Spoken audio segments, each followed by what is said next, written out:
다음은 경영자들이나 뭐 그런 기업에 있는 분들이 어떤 걸 기준으로 평가를 받게 됩니까? 예, 회계 자료를 가지고 평가를 받게 됩니다. 그러다 보니까 그냥 회계 지표 자체로 평가하자라고 제시된 방법입니다. 오래된 방법이죠. 예.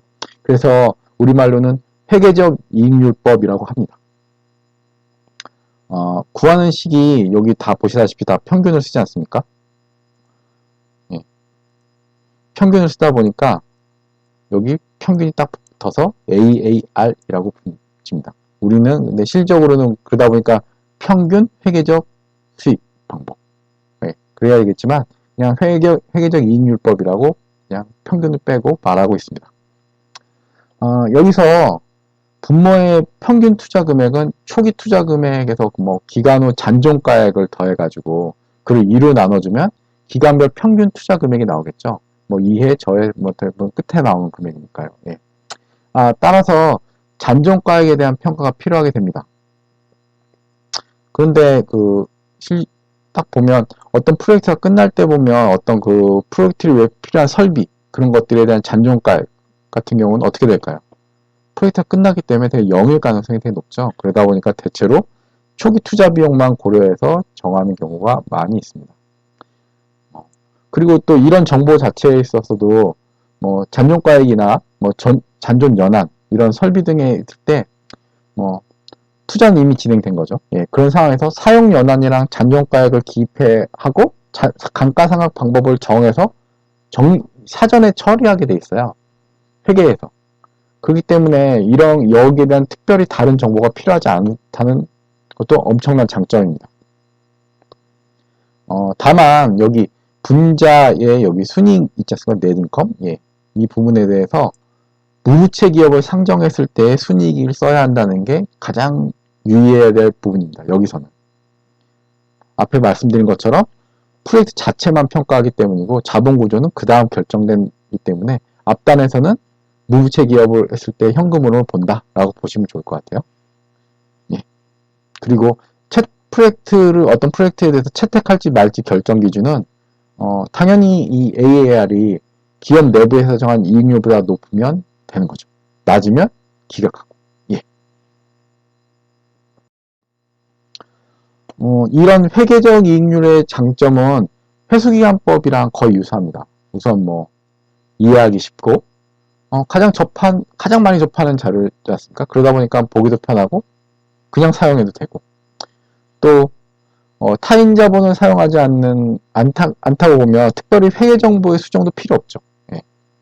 사용하더라도 타인 자본에 해당하는 그 이자 비용 정도만 고려해주면 되기 때문에 그렇게 다른 정보를 활용할 필요도 없습니다. 그에 비해서 단점도 명확하죠. 이 역시 회수기간법처럼 시간 가치를 전혀 고려하지 못합니다. 회계적 정보는 모두 다 역사적 원가를 사용하기 때문에 평가하는데 그 부분을 고려해주지 못합니다. 다음으로는 이제 선정 기준 자체도 좀 임의적이죠. 똑같습니다. 그래서 투자의 수익성을 계략적으로 파악하는 데는 좀 도움이 되고 이용되죠. 예.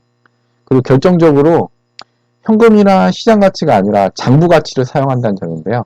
아까 좀 전에 말씀드린 것처럼 회계 정보는 모두 역사적 원가이기 때문에 현실의 정보와 괴리가 없을 수가 없습니다.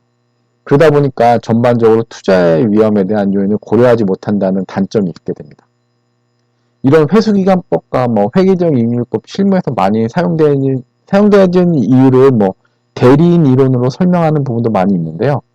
그 부분이 일정 부분 없다고 말할 수 없겠지만 그냥 직관적으로 쉽게 이해되고 설득에 용이하기 때문이 아닐까 저 개인적으로 그렇게 생각하고 있습니다.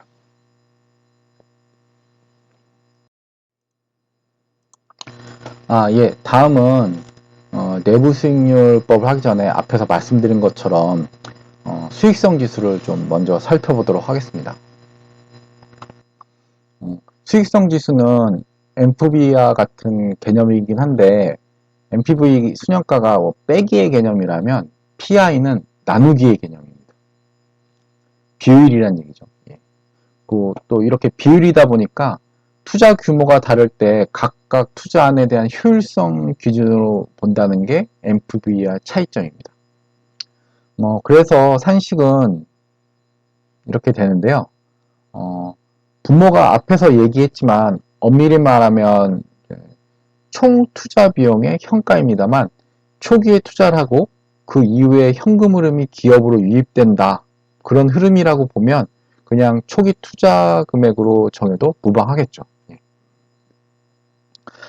그러다 보니까 기준은 1보다 크면 투자한다는 겁니다. 뭐 1보다 작으면 당연히 문제가 되는 거죠. NPV가 마이너스가 나온다는 얘기 아니겠습니까? 예. 그리고 실질적으로 둘 다 플러스기 때문에 마이너스 나올 일이 없는 거죠. 그런데 비율이다 보니까 효율성을 좀 우선적으로 보는 건 좋은데 앞에서 얘기한 바와 같이 기업 가치는 기업이 가진 모든 프로젝트들의 NPV 합입니다. 그렇다면 재무 담당자는 NPV가 극대화되도록 의사결정을 해야 하는데요. 작지만 PI가 높은 것이 있고 NPV가 작은 경우도 당연히 있을 수 있지 않겠습니까? 이를 보완하는 방법이 그래서 생겼는데 다른 어려운 건 아니고요. 각각의 안에다가 투자 비중의 값을 추가해가지고 조정하기만 하면 됩니다. 이를 가중평균 수익성 지수 와피라고 부르고요. 비중을 통한 값은 NPV의 값에 따라 순위가 동일하게 조정되겠죠. 예. 사실 그렇다 보면 뭐 PI를 쓸 이유는 사실 별로 없고 PI는 효율성을 좀 더 본다는 측면에서 필요하고 와피 자체는 그냥 NPV에 대한 결과 그대로 쓰는 거랑 차이가 없기 때문에 사실 쓸 이유는 없겠죠. 다만 이제 이런 와피라는 방법도 있다. 뭐 PI를 보고 그다음에 와피를 본다. 뭐 그렇게 되고 PI를 보고 뭐 NPV를 본다. 뭐 그런 식으로 해도 되겠습니다. 그래서 PI 자체는 좀 보조적인 지표다라고 보시면 될 것 같습니다. 왜냐하면 어느 걸 먼저 해야 할지 NPV에서는 무조건 큰 거부터 하게 돼 있지만 뭐 보다 보면 내 규모도 봐야 되고 그럴 경우에는 좀 효율적으로 먼저 당겨서 쓸 수 있는 거 뭐 그렇다 보면 또 회수기간법도 봐야 되고 이렇게 돌고 돈다 생각하시면 될 것 같습니다.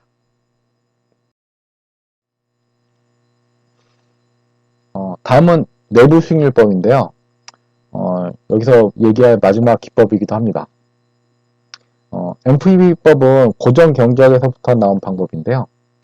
그러다 보니까 고정학파, 경제학 공부를 경제학 공부를 하신 분들은 당연히 NPV법을 아실 겁니다. 예. 거기서 이미 소개되어 있으니까요. 그러니까 가장 합리적인 방법으로 보이고요. 또 재무에서도 내부 수익률이나 이런 앞에서 살펴본 것보다 NPV법이 가장 우수한 방법이다라고 얘기를 하고 있습니다. 그런데 이런 사업기회 등에 대해서 이렇게 합리적인 분석이 그런 합리적인 분석에 대한 실효성을 좀 의심하면서 제시된 방법이 IR인데요. 프로젝트가 가지고 있는 수익성을 검토하고 그 수익률을 바탕으로 실행력을 판단해야 한다는 겁니다. 그래서 케인즈가 말한 동물적 감각, 애니멀 스피릿이라고 하죠. 그 대목이 나오는 분야가 이 IRR 분야입니다. 또 애니멀 스피릿 얘기하면서 IRR이 같이 얘기됐다라고 보면 될 것 같아요. 경제학에서는.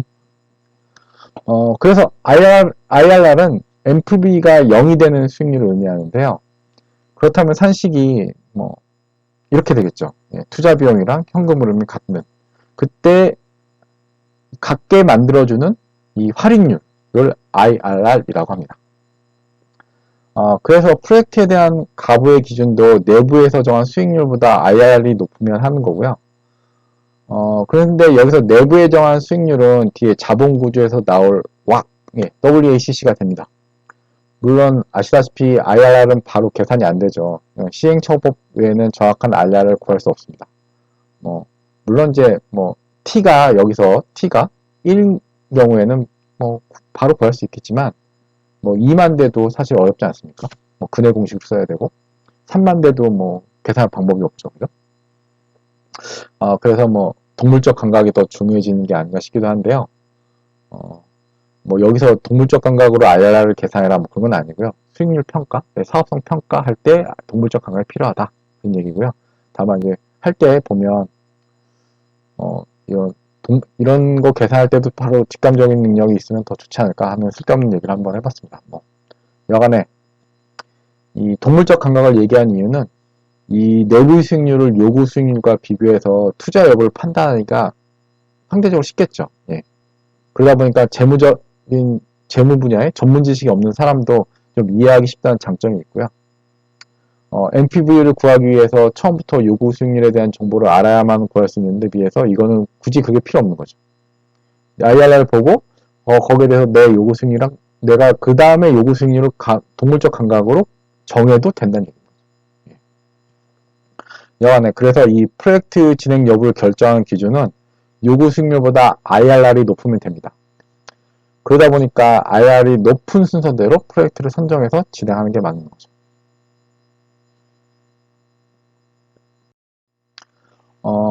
그럼 IRR을 구하는 예시를 한번 보도록 하겠습니다. 우선 지금 2억을 투자하면 1년 뒤에는 5천만 원, 2년 뒤에는 뭐 1억, 3년 뒤에는 1억 5천만 원 받는 프로젝트가 있다고 해보겠습니다. 이 현금 흐름은 그림으로 그려볼게요. 예. 지금 2억, 1년에 0.5억, 2년 1억, 3년 1.5억 이렇게 됩니다. 단위는 100만 원이겠죠. 예. 그럼 산식은 이렇게 되겠죠. 예. 그래서 시행착오법으로 계속 해보면 19.44%가 나옵니다. 대충 10% 넣어봤다, 20% 넣어봤다, 그 다음에 17% 넣어봤다, 그런 식으로 가면 되겠죠. 그럼 이 IRR에 대한 시행착오법에 넣은 거에 따라서 NPV를 살펴보겠습니다.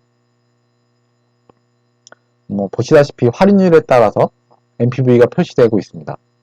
그러다 보니까 이런 식으로 시행착오 가다 보니까 IRR을 구할 수 있게 될 텐데요. 대략적으로 보면 딱 20%, 예, 요때, 예, 마이너스로 바뀌었기 때문에, 마이너스로 조금 바뀌었지 않습니까? 그러다 보니까 20%보다 조금 작은 값을 가지는 것으로 걸 대충 알 수 있겠죠. 예. 이를 그래프로 옮기면, 이런 형태가 되겠죠. 따라서 IRR이 19.44 이하인 할인율 구간에서는 NPV가 항상 플러스의 값을 가지게 되죠. 그리고 반대의 구간 있지 않습니까? 반대의 구간에서는 마이너스인 NPV를 가지게 됩니다. 그러다 보니까 0부터 보시다시피 19.44인 요 선까지 쭉 선을 걷을 때 요 선에 있는 분야는 전부 다 합니다. 보시면 될 것 같습니다.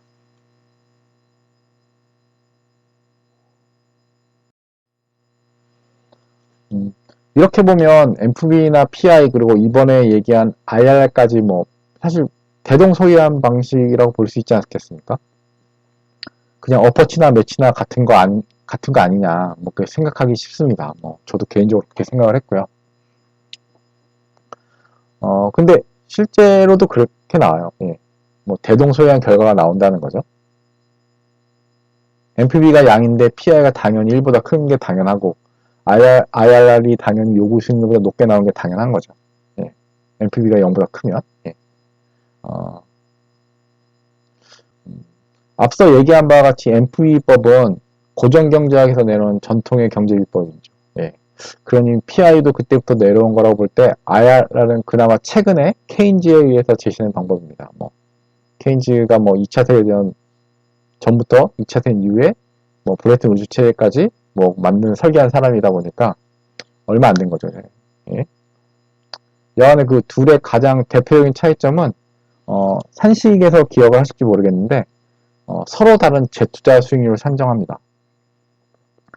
우선 NPV는 요구 수익률로 미래를 계속 재투자한다 라고 보는 거죠.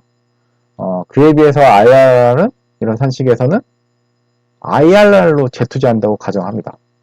그러다 보니까 대체로 보면 IRR이 요구 수익률보다 높다. 그래야지 사업을 투자하는 거 아니겠습니까? 그러다 보니까 IRR이 높다라는 의미는 다시 그 수익률로 재투자할 수 있는 안이 얼마나 있겠냐. 그런 비판을 받게 됩니다. 우선 왜냐하면 IRR이 높은 것부터 하게 되잖아요. 그거 했는데 다시 그거에 또 나올 수 있느냐? 그 IRR에 대한